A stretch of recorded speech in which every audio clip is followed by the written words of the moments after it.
In recent years, AI has changed absolutely everything. And amid all this excitement, one company has stood out above the rest. But we're not talking about Anthropic or OpenAI. You've surely heard us say this both here on VisualEconomik and on VisualPolitik. In the midst of a gold rush, the most profitable business isn't mining, it's selling the picks and shovels. And this is where the world's largest company comes into play, Nvidia.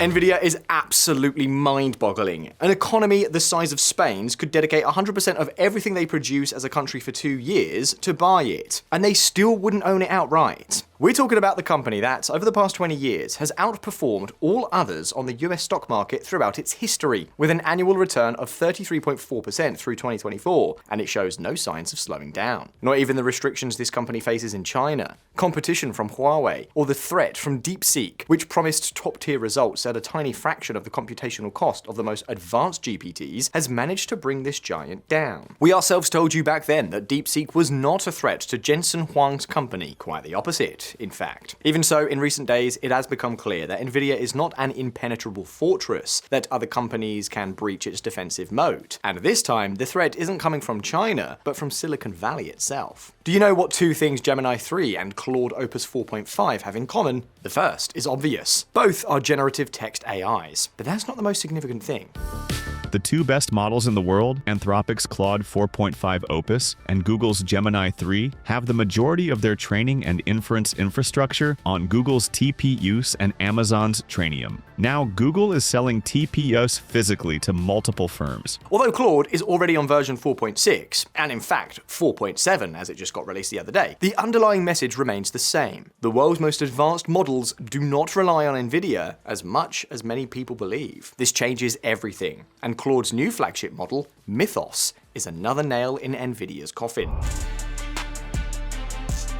Just a couple of years ago, it was the undisputed queen of the industry. Its chips were the most powerful, the most flexible, and OpenAI, the creator of the world's most advanced language model, ChatGPT, was a loyal customer of the company. But now this titan's business is under threat on all fronts. So the questions are clear. Is Nvidia really under such threat? Or are we facing a DeepSeek 2.0 moment? Why do we say that Google could devour Jensen Huang's company? Are we facing another turning point in the AI world? We'll tell you all about it in this video. But before we continue, imagine this for a second. You lose your laptop, or your account gets compromised. Photos, documents, personal files, gone, or worse, in someone else's hands. It sounds extreme, but it happens more often than we think. And most people only realize how exposed their data is when it's already too late. The truth is, most of us have traded convenience for privacy without even realizing it. But don't worry, there is a solution. Proton. Proton brings together two essential tools, Proton Mail and Proton Drive, under a single account. That means your emails and your files are not only in one place, but also fully protected with end-to-end encryption. And here's the key part. Not even Proton itself can access your data. Unlike Google and Microsoft, you are the only one in control. With Proton Mail, your inbox becomes a lot safer and cleaner. It actively blocks phishing attempts, filters out spam, and even lets you create email aliases so you can sign up for services without exposing your real address. And then there's Proton Drive. This is where things get really interesting. You could store documents, photos, or anything important completely encrypted, whether it's personal files, work documents, or even sensitive information like contracts or budgets. Everything stays private. You can also share files securely,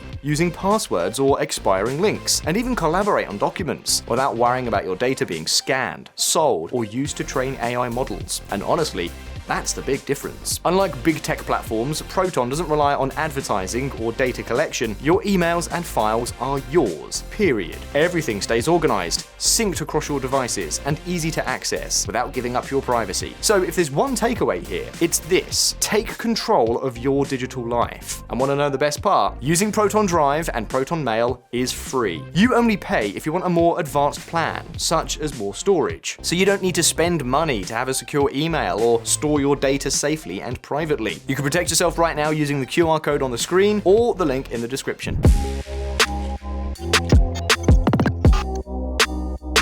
At first glance, the launch of Claude Mythos should be great news for Nvidia because it confirms something crucial. More computing power still means more intelligence. Yes, it sounds obvious, but it wasn't that obvious. Remember the upheaval caused by DeepSeek? For a while, many people bought into the idea that the future wasn't in bigger models, but in more efficient ones. Less muscle and more brain. In other words, less of the power that Nvidia sells. So why isn't Nvidia celebrating this? Well, it comes down to one awkward detail. The world's most advanced model wasn't trained on their chips. But there's more. Anthropic hasn't released the model officially because it's too dangerous. They say it could hack everything from browsers to operating systems. Could that be true? Yes. Is that the whole truth? Probably not, because there's another, much more down-to-earth reason. They don't have enough computing power to put it in everyone's hands. And the numbers make it clear. The few companies that will be able to use Claude Mythos will have to pay about $125 per million tokens, 5 times more than their previous model. 5 times. It's a price that screams one thing. This isn't sustainable for the general public, yet. Because even though global computing power is skyrocketing, more than tripling every year, it still isn't enough. And so we come back to the same point as before. Anthropic is set to expand its computing capacity with Google, not Nvidia. And there are plenty of rumors that Meta is considering doing the same, even though it continues to buy a significant number of Nvidia GPUs. Mind you, in absolute terms, Jensen Huang's company remains an undisputed leader. It sells a massive amount, and everything indicates that it won't even need the Chinese market for these sales to grow by double digits this year. But in an industry where everything moves so fast, nothing is certain. Google's rise in recent months has been meteoric, and just as OpenAI is trembling over the Claude boom, even though its market share remains very small, Nvidia is also keeping a very close eye on what's happening with Google. Believe me, this worries them far more than anything that might happen in China. Let's not forget that just 25 years ago, Nvidia was a company with barely 250 employees. In 1999, when it went public, no one would have bet that it would end up becoming the most valuable company in the world, with a market capitalization of $4.5 trillion. And the truth is that if we look back, there are 2 very clear events that left an indelible mark on the history of this company. Nvidia's greatest success and its greatest failure, which left the company just 9 months away from bankruptcy. 2 events that also have very clear parallels with the current situation. Only this time, Huang's company isn't the small startup coming to dethrone giants like Intel. These days, the roles have been reversed, and it's Nvidia that must defend its throne. To know if it will succeed, it's essential to understand how these 2 events shaped the Nvidia we know today. So let's dive in. From running video games to dominating the world. Nvidia went from battling in hell to becoming the most valuable company in the world. We mean battling in hell quite literally. Few events have been more significant for this company than the launch of the video game Doom, which is precisely about that.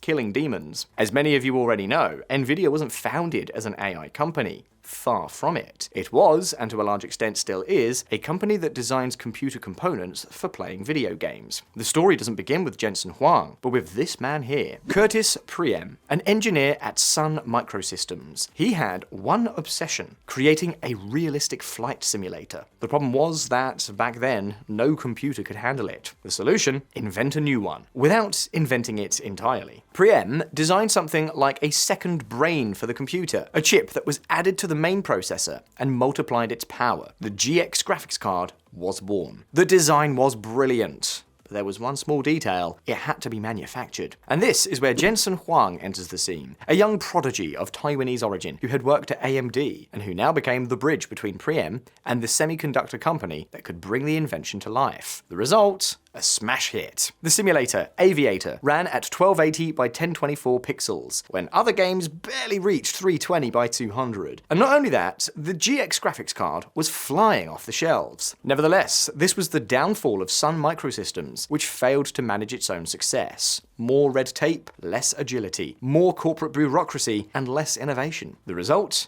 Priem leaves. And he doesn't go alone. He took several engineers with him, and also the Taiwanese guy who loved leather jackets and had been so helpful with semiconductor manufacturing.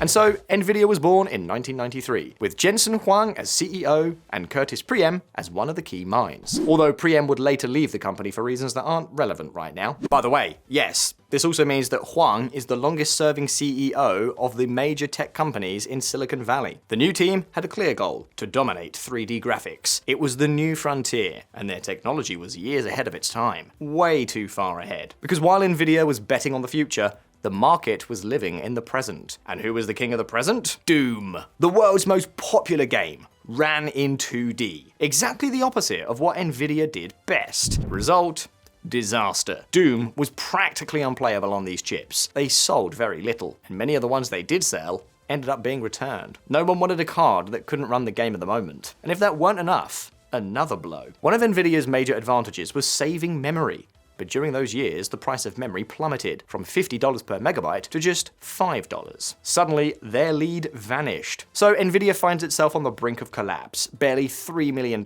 in the bank. The blow was so severe that Sega cancelled its deal with Nvidia to have its chips in the successor of Saturn. We thought we had built great technology and a great product. It turns out we only built great technology. It wasn't a great product. Does this story sound familiar? It should, because it's also what's happening right now. Except today, the game at the moment is called Claude. Nvidia's GPUs are key, but the star AI doesn't depend solely on them. It runs on Google and Amazon's infrastructure, and there's more. Meta is already questioning its reliance on Nvidia and moving closer to Google. One fact sums it all up. OpenAI, which is entirely dependent on Nvidia, has secured a 30% discount on computing. Why? Competition. They didn't even have to switch. If the discount is that significant, Nvidia knows what's at stake. But this isn't new. Nvidia has been through something similar before. After failing with Doom, it survived thanks to two crucial deals: manufacturing chips for the first Xbox, snatching the contract from another company in the final week, and for Apple, where it came to control 85% of its computers. That saved it, but it didn't make it a giant. The breakthrough came later: artificial intelligence. In the early 2000s, some scientists began hacking GPUs to perform matrix multiplication, a very common and also very costly operation across all scientific fields. Here, Jensen Huang saw what others didn't: a huge, still untapped market. But there was a problem. Very few scientists had the skill and patience to hack graphics cards. Solution: CUDA, a language to program them directly in a much easier and more efficient way. It was an extremely expensive and risky gamble. The first GPU with integrated CUDA took 4 years to develop, when the norm was 1 year. And Nvidia's profit margin dropped by 10 percentage points. But the worst was yet to come. As Nvidia increased spending on CUDA, the global financial crisis destroyed consumer demand for high-end electronics as well as corporate demand for GPU-powered workstations. The combined pressures caused Nvidia's stock price to fall by more than 80% between October 2007 and November 2008. But what happened to CUDA when it was ready? Well, it was a failure. Nobody was using it. Because yes, hacking was no longer necessary, but programming was still a nightmare. But Huang didn't give up. Nvidia decided to change its strategy. It gave away GPUs to universities. It integrated CUDA with C, the dominant language, so that programmers wouldn't have to start from scratch. It then created its own courses and boot camps to teach CUDA. And now, it happened for real. CUDA's popularity skyrocketed, becoming Nvidia's main competitive advantage. Now then, here comes the uncomfortable question. Do you know which company today has very advanced software for programming AI-dedicated chips, but that almost no one uses because it's complex and hard to access? Exactly, Google. That's why Jensen Huang is probably the first to realize it. His moat isn't as impregnable as it seems. Because if Nvidia managed to turn around a technology that nobody wanted to use, what's stopping Google from doing exactly the same thing? In fact, it's not just that it could, it's that it's already doing it. Google versus Nvidia. We've just seen that Nvidia adapted the graphics cards it made for video games. Of course, the chips it sells to companies like OpenAI aren't the same ones sold to anyone who wants a computer to play Grand Theft Auto. However, the heart of both chips, their design philosophy, is the same. This isn't the case with Google, which has spent over a decade designing a chip specifically tailored for AI from scratch. It's not about adapting something that had another function, like Nvidia's GPUs, but about creating something completely new: Google's TPUs. As we've mentioned, Google has been investing in this technology for over a decade, but Nvidia's chips were more powerful, more flexible, and also cheaper. But in 2025, things began to change. A decade of effort began to pay off, and Google's TPUs became highly competitive. In this chart, you can see that throughout 2025, the number of functional Google chips doubled, while those from Amazon and Nvidia grew by about 30%. Furthermore, the pace at which Google is releasing new products has skyrocketed. In January 2020, Nvidia released its latest A100 chip. Well, Google wouldn't release an equally powerful chip until January 2022. That's a 2-year gap. Now, in June 2025, Nvidia released the GB200, 10 times more powerful than the A100. How long do you think it took Google to release a similar product? Less than 6 months. But be careful, because this comparison is pretty misleading, and it favors Nvidia. Total power is one thing, but it's like a car's top speed. It exists, but you're almost never going to use it. Nvidia's Blackwall series rarely utilizes more than 70% of its total theoretical power, and that figure is already quite generous, while Google's TPUs are designed to come much closer to full performance. But the real strength of these charts is their price. Training an AI with Google is, as of today, much cheaper than doing so with Nvidia. And we don't have all the data to give a precise answer, but assuming that Google's chips typically use the same percentage of computing power, each teraflop of training is half as expensive as with Nvidia. And remember what we told you earlier, everything points to Google's TPUs using a higher percentage of power than Nvidia's, so the actual cost could be even lower. Keep in mind though that we're only looking at one part of the picture, the cost of computing. Another key aspect is bandwidth. If power is the speed of the car, bandwidth is the lanes on the highway. And here, TPUs also have a significant advantage over GPUs. Google can offer up to 1 terabyte a second at less than half the cost of Nvidia. So, to conclude this, Google has gone all in on hyper-specialization, designing chips from scratch for AI. It doesn't suffer from the limitations Nvidia faces, because its designs are based on cards made for playing Counter-Strike, but Nvidia still has its Great Wall. CUDA. Just like in Doom, it's not the best product that wins, but the one people actually use. The same is true today. Few people program on TPUs because they're complex, with software designed for use by Google engineers, not the rest of the world. So what happened? Nvidia changed the rules. It lost money to teach the rest of the world how to use its product. And now Google is trying to do the same. For example, by integrating native support for PyTorch, the key tool of modern AI developed by Meta. Even so, there are problems. Closed source software and a smaller community, but that could change. Plus, the barrier to entry is much lower today. If you don't know how to program in that specific language, you can always ask Claude or any other AI model. Ironically, the very thing that has propelled Nvidia to the top could also strip it of its main defensive moat. So are we witnessing the beginning of the end for Nvidia? No, or at least not necessarily. Although they publicly claim that Google is light years away, Jensen Huang is well aware that the competition is hot on his heels, and that's why Nvidia plays the long game. One example, it always releases low-end graphics cards across all its series. It always covers every segment, because it knows that leaving a gap, no matter how small, is an invitation for another player to grow until it devours you. Nvidia has already survived far worse, like when Doom nearly wiped it out. So here's what's most likely to happen. Its market share will drop. That's inevitable. No one maintains such high margins for so long without competition emerging. But there's another side to the coin. AI is a race that has only just begun. We're in the first minute, and there's still a massive market left to explore. So in the coming years, we're in for some fierce competition. But hey, in the end, that always benefits us. Anyway, now that we've gotten this far, it's your turn. Do you think we'll see any company take a bite out of Nvidia's pie in the coming years? What do you think is its biggest threat? Have you been surprised by how Google is revolutionizing the AI ecosystem? You can leave your answer down in the comments. All the best. I'll see you next time.